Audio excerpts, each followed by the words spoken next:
What would you do if a notorious bully set their sights on a vulnerable, elderly woman? In today's story, one young man's choice is a masterclass in how to deliver some truly filthy justice. This story isn't actually mine. It belongs to my grandpa. He passed away before I was born, so this has just been one of those family tales I've heard since I was a little girl. While it happened over 70 years ago, and some details might have shifted in the telling, the core facts, especially the part where a bully got covered in poop, are absolutely true. My grandpa, let's call him Arthur, grew up in rural Iowa. If you picture vast cornfields, you've got the right idea. He was always a stand-up guy, the kind of person people in town still speak highly of, a true Boy Scout of a man. I sincerely wish I had known him. By his junior year of high school, Arthur was well loved, but like everyone, he had a bully. This particular bully, we'll name him Vance, was a universal menace, a jerk to teachers, parents,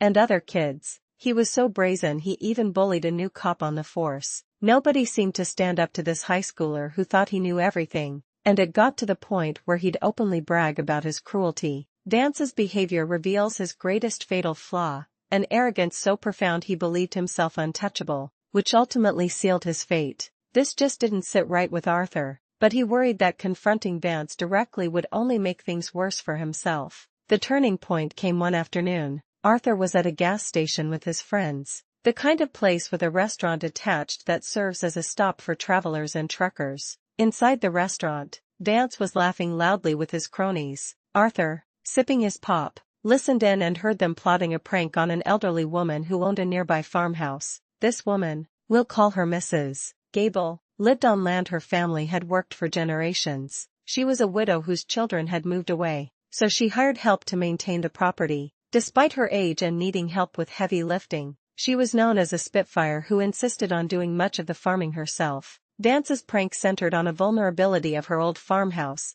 It didn't have indoor plumbing. She got her water from a spigot and used an outhouse. Now, for those who don't know how these farm outhouses work, it's essentially a deep pit dug in the ground with a wooden shack placed over it. Inside the shack is a seat with a hole for you to do your business. The bully's plan was to sneak onto her property in the dead of night and tip the entire outhouse over. Arthur was furious. He had done summer work for Mrs. Gable and knew her as a strict but kind woman who deserved respect. He understood the cruelty of the prank. With her only outhouse tipped over, she wouldn't be able to lift it herself, and she couldn't risk crouching near the open pit without falling in. So, Arthur and his friends did the right thing. They went straight to Mrs. Gable's house and told her everything. They expected her to be angry, but instead, she just sipped her coffee, a chilling smile spreading across her face. Let them, she said calmly, but we'll have a surprise for them. As one commenter on the original story perfectly put it, old people stories always win because they don't give a fuck.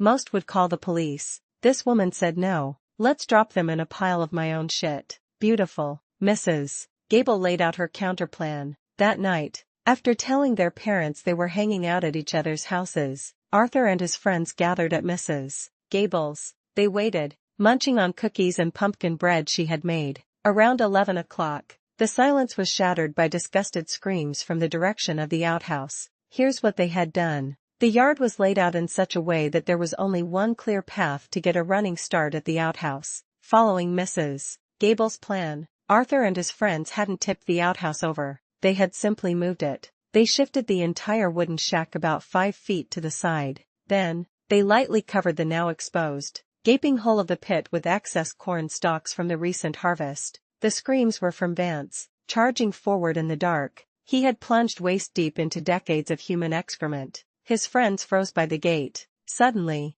Mrs. Gable flipped on the yard lights, illuminating the scene. She began yelling that if they didn't get off her property that minute, she was calling the police. Arthur and his friends watched from the window, stifling their laughter as they heard the pathetic cries from the shit pit and the sound of Vance's friends scrambling away in terror. Of course, Vance couldn't get out on his own, and since he was technically not getting off her property, she made good on her promise and called the police. They watched as the poop fiend was hauled out of his rancid prison by law enforcement and taken to the station to explain himself. As another commenter noted, nothing compares to dipping an enemy in excrement. Because he wasn't an adult, Vance wasn't formally charged, but that didn't matter. Word got out around the entire school. And as the original story so perfectly states, his last 2 years of high school were absolute shit. No one ever found out it was Arthur and his friends who set the trap. And Mrs. Gable? She never told a soul. This story is a powerful reminder that true strength isn't about intimidation. It's about cleverness and standing up for what's right. Sometimes,